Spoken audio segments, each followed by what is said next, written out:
Now then, settle in with your tea and give me a few minutes. Mrs. Rebuzz here, and there's something weighing heavily on my heart that needs saying. I want to tell you about my husband, that man of mine who learns by watching, trying, making mistakes and trying again.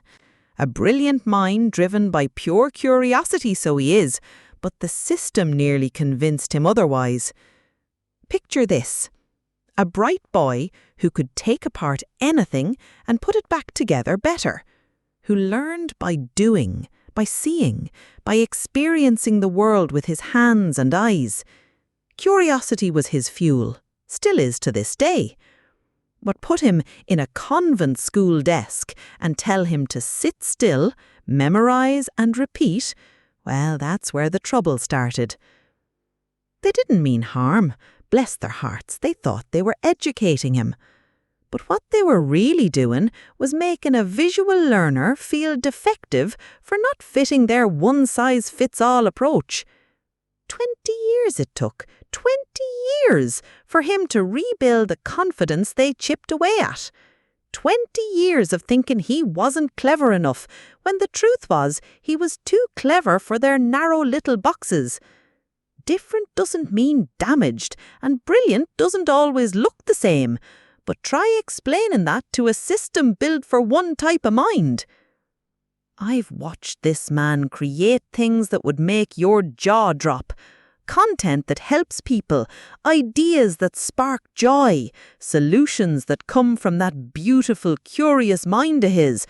And all of it nearly got buried under years of "you're not doing it right."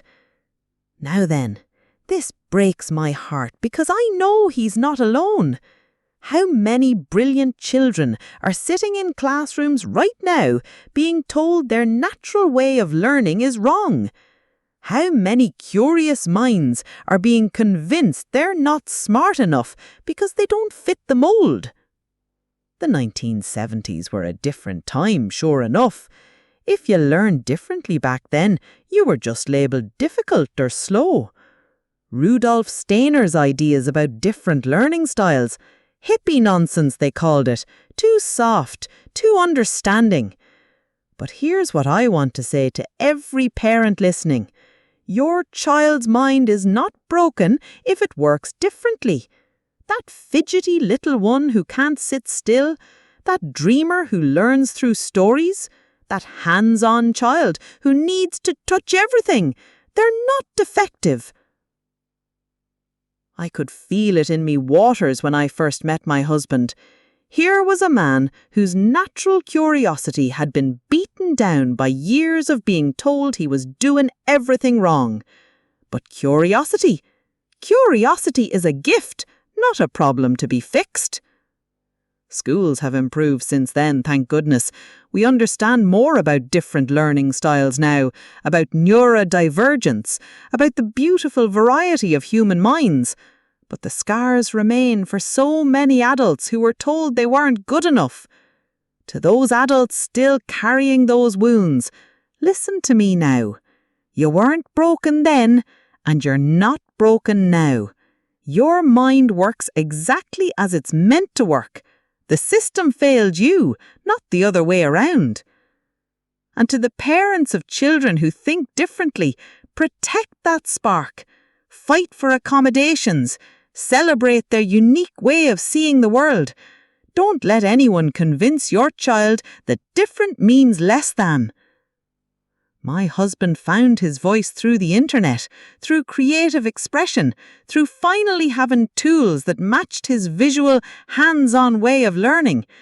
But imagine if he'd had that support from the beginning. Imagine how many brilliant minds we've lost because they were forced into the wrong-shaped holes. Here's what troubles me most. We're still doing this. Oh, we're better than we were. But children are still being labelled and limited instead of understood and celebrated. That child who daydreams, they might be the next great storyteller. That one who can't sit still, they might revolutionise how we think about movement and learning. That quiet one who processes differently, They might see solutions the rest of us miss entirely. So here's my challenge to you. Look at the children in your life. Really look at them. What are their natural curiosities? How do they learn best? And then, here's the important part. Honor that. Protect it. Nurture it.